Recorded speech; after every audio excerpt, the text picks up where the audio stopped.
This is the SAU Report, a program featuring interviews with the faculty, staff, students, and alumni of Southern Arkansas University in Magnolia.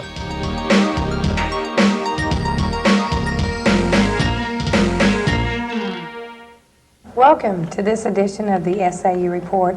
I'm Kerry Bubien. And I'm Taurus Freeman. Today we will be talking with Cledis Stuart. Cledis is the Director of the Multicultural Services here at Southern Arkansas University. Thank you, Cledis, for joining us this afternoon. Thanks for having me. Could you please explain the purpose of the Multicultural Services offered at Southern Arkansas University? As an incentive, I guess it was in '94, fall '94, fall '95 rather. There was a group of students, the 60-plus group, which is African American students who have 60 or more hours, and this particular group was set to help this target group to build better retention numbers and graduation numbers. And through a series of meetings with Dr. Gamble and the administration and different faculty and staff, deans of the different departments, they were asking some questions. What are some of the things, what are some of the problems that you're having? And one of the suggestions that came from one of those 60-plus students was to start an Office of Multicultural Services, which the office basically monitors the retention and the graduation rate of the African American students on campus, while also making them feel more comfortable on a majority campus, providing programming and advocating programming, and just basically being an advocate, sponsoring different African American groups, the African American Greeks Panhellenic Council and Black Students Association, as well as 60-plus, and a Project POW mentoring program, which is a peer mentoring program for African American freshmen that's done. The mentors are upper class African American students who have had a little more experience on campus, and they're there to answer any questions that they may have as freshmen. So basically the office has been set to create or to ensure that the environment of comfort on the campus is kept. Okay. Are those your duties as the multicultural director, is to watch over all these other organizations and stuff, and help guide them? Well, those fall under the duties, but basically the duties are just to be a help. I found myself being a counselor a lot. I get a lot of students to just come in because I don't have I don't require appointments to come in and see. A lot of students just drop in and just start talking a lot of times, and that's basically what I've done mostly, is a lot of listening. I said counseling, but it's more or less just listening that I do most of. But yes, advising, and I also teach a couple of courses on campus now. So the longer you stay, the more hats you start to wear here, being that we're a small campus. Yeah. A lot of our viewers probably wouldn't know, but your position, you advise, you counsel like Black students. Do you reach out to other ethnic groups? Yeah, it's the Office of Multicultural Services, and being that African American is the largest minority on this particular campus in this particular area of the state, that's what we focus more on. But with the influx of international students that we're starting to get now, we're even starting to branch out into are hopefully starting to do more in the future with the international students, because the numbers in that particular target group is growing also. So right now we concentrate on African American students because that is our largest minority. However, as I said earlier, with the influx of the international students, we're probably going to start branching out. Cledis, I'm sure I've been involved with a lot of student activities, and I've seen you roaming here and there and everywhere, but when exactly did you start here, and what, as far as your background, what's your background history, working with this type of organization or service? Well, I started here in the fall of '95, and prior to that I worked with the TRIO programs, which is Talent Search, Upward Bound, the Ronald McNair program, and I did that at Ouachita Baptist for 2.5 years. I was there.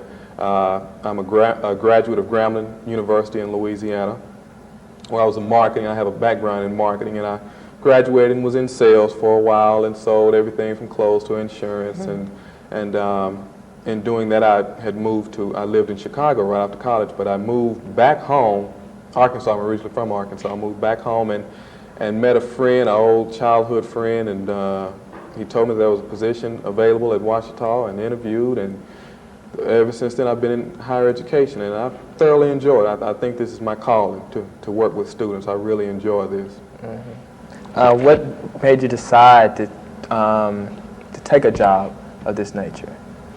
Well, I had a supervisor at my last job who was a graduate of SAU. She had, she finished the counseling program here at SAU, and she was my interim supervisor. We were in the process of hiring a new supervisor for the talent search program there, and she saw this position had come open, and she told me about it. And I thought that was kind of odd that my supervisor was telling me about a position somewhere else, but she knew of my desire to further my experience in higher ed, so she thought this would be a wonderful opportunity for me. And when I saw it and did a little more investigation, I thought it would be also. So I interviewed for the position, and the rest is history. Okay. Referring back to what you said a few minutes ago, do you think SAU is pushing more for foreign students now than there are black students at SAU? And if so, why? Well, our country is becoming, the old term used to be a melting pot. Yeah. We're going beyond melting pot now. We're going more into globalization, whereas if you don't know, if you stay within your own little world, you'll fall behind. And SAU has realized this, and it has invited more students from all different cultures and all different backgrounds and different countries to help educate, because 90% of an education that you receive as a college student is outside of the classroom. Exactly. And international students are walking textbooks. I mean, they have a wealth of culture, a wealth of education that they can offer our student body here. So that is the reason why we are heavily recruiting international students and offering the student exchange programs, because like I said, you learn from your peers. You learn probably more from your peers a lot of times than you do from your instructors. Your most memorable experiences are with those that you experience with your peers. And to bring in and to provide opportunities for our international students is nothing but an advance for the entire student body, as well as the administration and faculty and staff on the campus. So it's a plus. Well, Cledis, I think this campus is very segregated. You walk into the cafeteria, you have, the African Americans sitting on one side, and, you have the Caucasians sitting on the other side. And it bothers me. Being from a big city, it doesn't matter, you're one, you're just another person.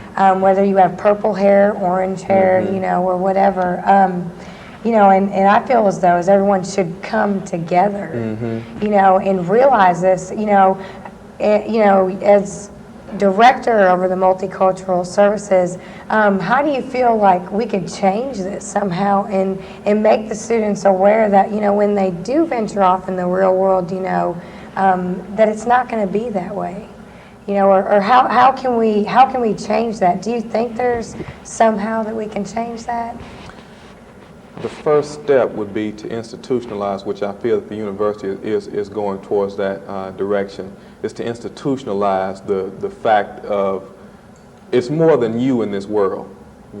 Your way of doing things is not the only way of doing things. And yes, you do have the natural segregation. I mean, people naturally flock to those that they closely identify with. And when you go into I have a minority relations class, which is a sociology course, and often we break up into different groups. And the class is probably, I would say, pretty close to 50-50. It's probably more 60-40, though, white to black students. And whenever we break into groups, the different groups, even though they have the opportunity to go to any different group, and I always tell them, go get into a different group each time we break into groups. It's always, this group is black, this group is white, this group is white, this group, and there's not much mixing. And that, I attribute that to basically just students identify more with who they're used to. And yes, we should, as faculty, as staff, as administrators on the campus, encourage mixing, learning more about other cultures, because the more you learn about other cultures, the more valuable, the more marketable you will be as an employee, as a person. There was a poll taken, a survey taken some years ago among Fortune 500 companies, and the question was asked, what is the #1 problem that you experience with first-time college graduates? And believe it or not, it wasn't incompetence, because most of the times the first-time graduates came in knowing more a lot of times than, or having the more creative ideas than the employees, the older employees. But the #1 problem was the lack of ability to adapt to other cultures. The lack to become aware, the lack to appreciate, the lack to acknowledge other cultures and to interact. So that's something that we definitely need to work on, and the best way that I think to do it is to the different organizations. The Greek organizations are the most powerful organizations on this campus. Doing things together, coming together, having some activities together. More functions. More functions together. I notice a lot of different groups, especially the Greek organizations, like to have dances. Maybe every now and then have combine the dances, combine efforts to do dances in conjunction. And it's different things like that. If the leaders take the position, SGA, Greek organizations, if they take the position and go towards that direction, I feel that the rest of the student body will. Right, I can vouch for that. I am involved in a Greek organization, and I think it was 2 years ago, we did have we had a dance held on campus, Alpha Kappa Alpha and Alpha Sigma Alpha. And it really, upset me, because yes, my sorority was there and the African Americans were there, but no one backed us up. I mean, it hurt my feelings, I mean, not personally. I didn't take it personal, but it's just why, And I just, I'm all for trying to come together and break this up, but it's going to take a lot of support. It's going to take a lot more activities. Do you have any suggestions as far as, what kind of activities we could do, possibly? Activities as well as education. When you do different things. Now, dances, I notice a lot, students love to dance. Right. Students love to eat. The activities that you hold with when there's music involved and when there's eating involved, it's usually you have a pretty good turnout. And it brings, it goes across any cultural barriers, food and music. They break all cultural barriers. And the education forums, different forums. The Black Student Association every semester usually does different forms of issues that are in need of addressing on the campus. And last spring, there was a forum that the Black Student Association hosted that was talking about the race relations here on campus, and they invited some administrators and basically administrators, and asked questions. Why this? Why that? And to address these things, to come out and ask these questions, to become aware of the fact that they do exist. First of all, you have to become aware of the fact that, hey, there is a problem here. We have two different groups here, and we're not bonding. Right. What's the problem? What can we do to change this? But it's going to have to come from the students, because administration, faculty, and staff can push all day, but unless the students get behind it, it won't fly.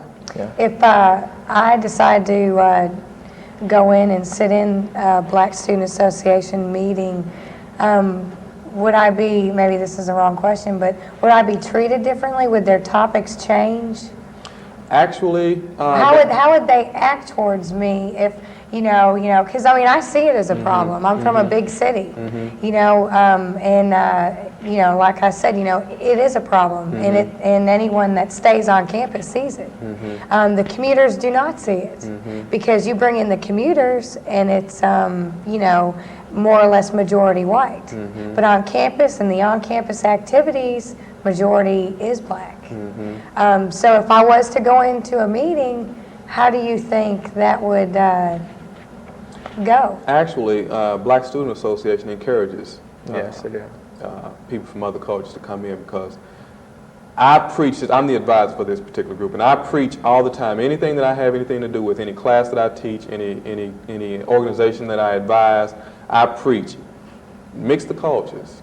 Get out and learn more about other cultures. Educate yourselves. This is not just a textbook environment that we're trying to have here. We want to grow you socially also. We want you to develop socially here at SAU, and you can do that because we have a wealth of education. Now, getting back to your question, if you were to come into a BSA meeting, you'd be welcome. As a matter of fact, last semester that was one of the things that BSA promoted was to go out and bring in individuals from other cultures to observe what the BSA is doing and how we would want to join your organizations and become a part of your organization. And we invite you to become a part of our organization.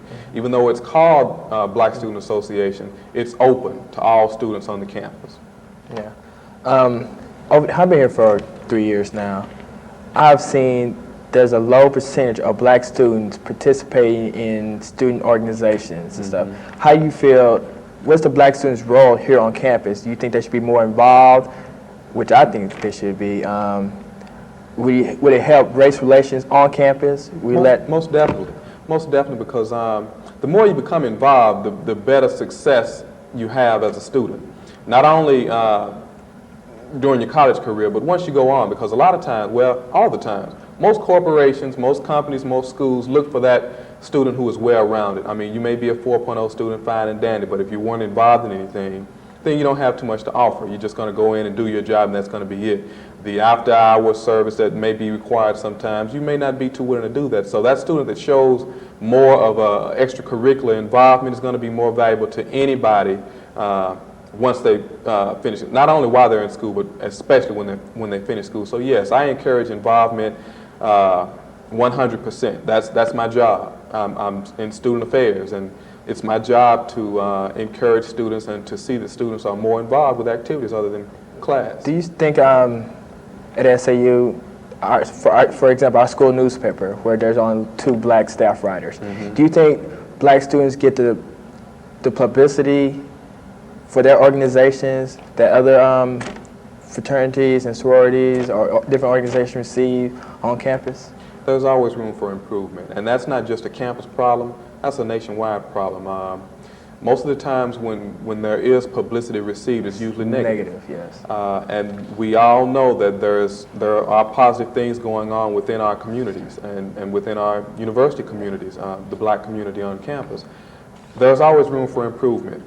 Some things make the campus paper and some things don't. Some things make the front page, other things make a paragraph. So it's up to the reporters.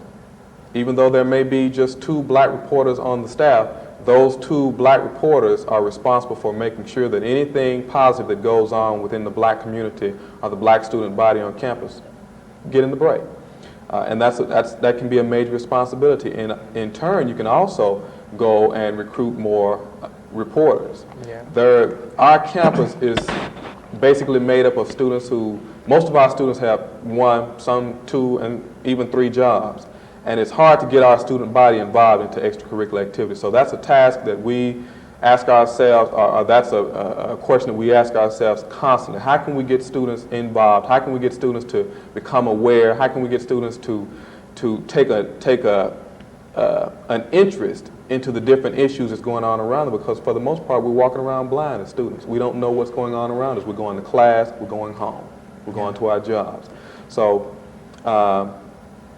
yes, there's room for improvement and I know I kind of may have gotten off the topic there, but yeah, there's always room for improvement for more positive reporting done in that way. See, I work for the school newspaper, and when certain functions come up that are black related, they tend to want me to go and report on it, or the other black person to go report on it. And I'll be like, I don't want to be too one-dimensional, whereas y'all just want me to go, all of them want me to just go report on just the black students. I would like to report on everything, and I would like for them to report on everything. You know, that's the only way we could break down the walls that are set by forefathers for hundreds of years. And I'm trying to relay that message to them to understand where I'm coming from. Like, I don't want to be quote unquote the black reporter, and all I do is cover black functions and all that stuff. I want to be more universal, and I want them to be the same. Do you think in the media portrays black students, especially on college campuses now, every time you turn around you see black athletes, getting into trouble, and they get paragraphs and paragraphs front page. Then another athlete who may be Caucasian or so, something he does something, and he get a little small, little write up, if anything like that. Do you think there's anything that could help heal this wound that the media is seeing for black students, especially in college? The media is something that is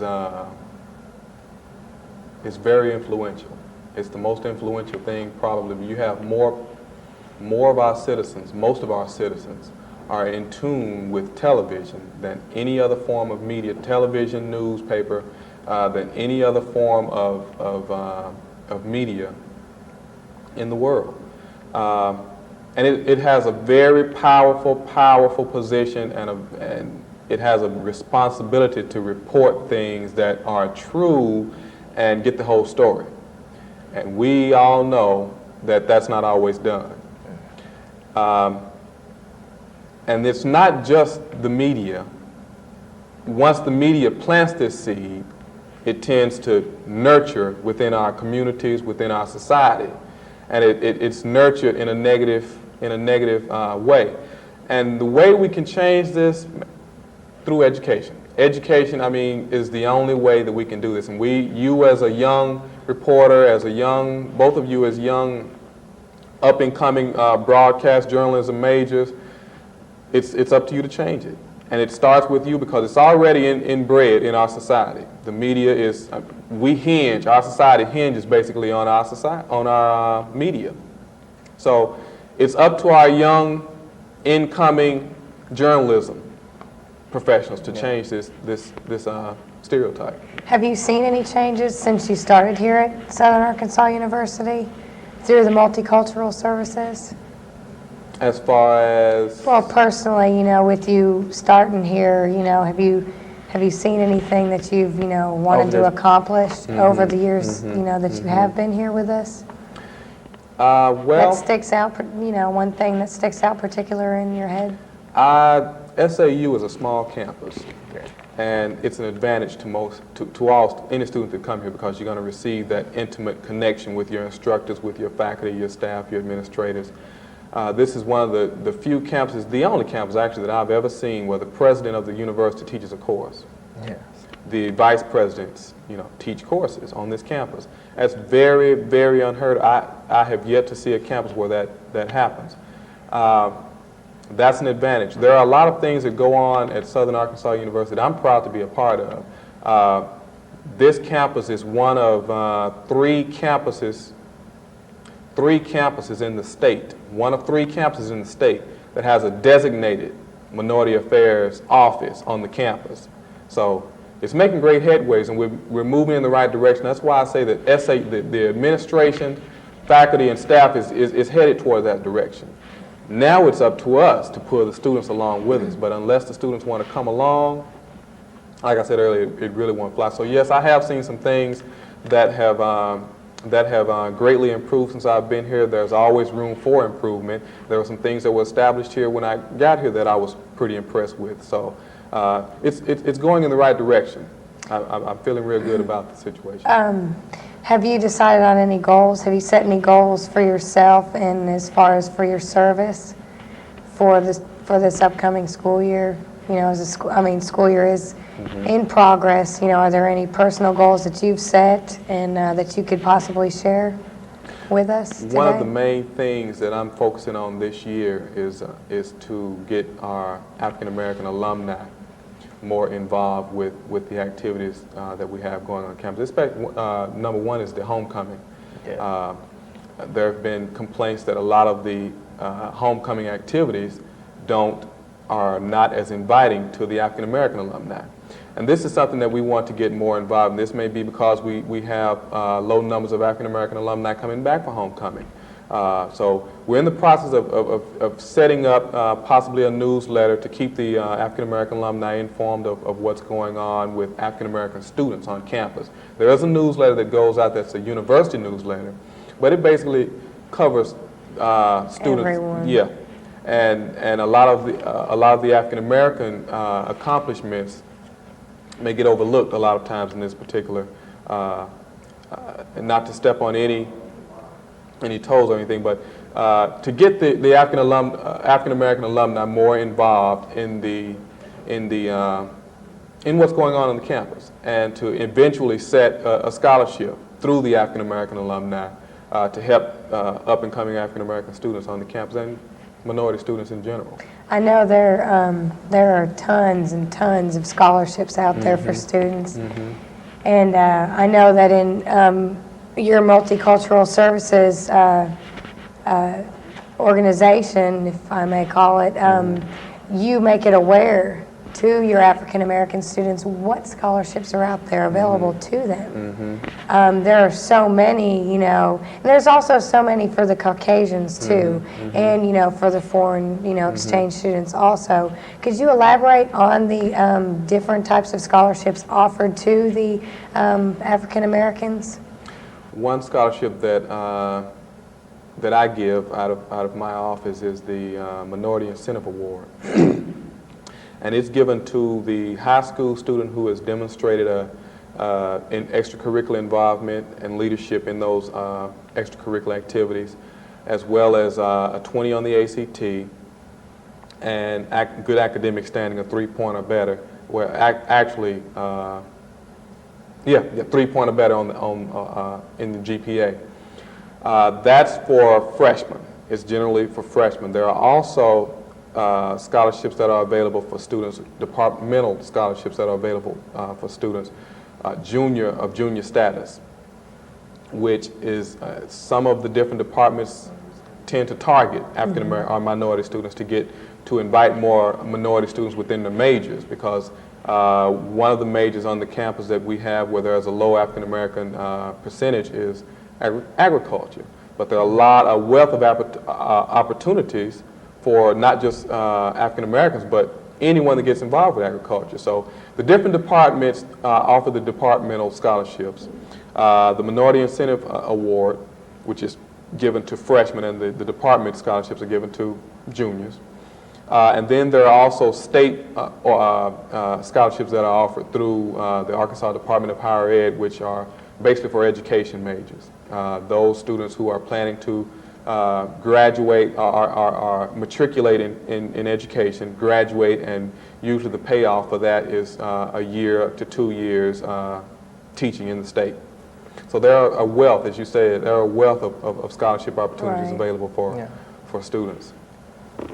Do you think, not do you think, what could bring more black students to, what advice do you have to younger black students who want to go to college, who want to make something of themselves? Where can we start bringing them up to get where we are now? Well, I'm trying to get where you are, but how can we bring them into the system? Well, a lot of students, I heard a statistic yesterday that 14% of Arkansans have a college degree. 14%, which is a very low stat. That's telling our admissions counselors, our high school counselors, all of us as college administrators, that there's a job that we have that needs to be done. And a lot of this is attributed to cost, which is no longer an excuse, because there are a wealth of opportunities, scholarship opportunities, financial aid that is available for anyone who has an interest in going to college. One thing that you as students can do is when you go home, believe it or not, whether you know it or not, you are role models. Yeah. You have gone off to college, and those your home high school students who see you once you go back home, they look up to you. And they look to see what you're getting into, what you are doing on these college campuses, and you are a role model, whether you believe it or not. It is up to you to encourage those who are coming behind you. Hey, stay in school, try to do your best, come on to college, and help them in any way possible. Every now and then when you go home, take some financial aid packets, take some information, take some view books. We have SAU view books, and most campuses do have view books. Take some view books home, take some catalogs home, take them to your counselors. Let your counselor know that you're willing to come back and speak to the student body. Positive reinforcement. Right. Well, I thank you for joining us today, Cledis. Enjoyed it. Thank you for having me. I'm Kerry Bubien, And I'm Taurus Freeman. and good afternoon.